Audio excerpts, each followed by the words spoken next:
Opisyal nang nilabas ng Malacanang ang mga regular holiday at special non-working day para sa taong 2026. Nilagdaan po ni Pangulong Ferdinand Marcos Jr. ang Proclamation 1006 noong September 3.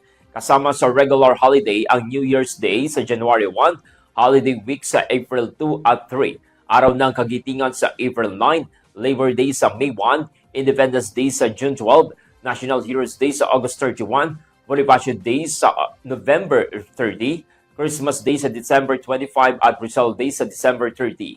Special non-working day naman ang Ninoy Aquino Day sa August 21, All Saints Day sa November 1, Feast of the Immaculate Conception sa December 8 at December 31. May dagdag pang Chinese New Year sa February 17, Black Saturday sa April 4, All Souls Day sa November 2 at Christmas Eve sa December 24. Samantala, February 25 ay idineklara bilang special working day para gunitain naman ang ika-4 na anibersaryo ng EDSA People Power Revolution.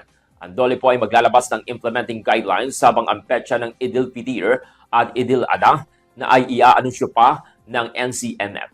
Good morning.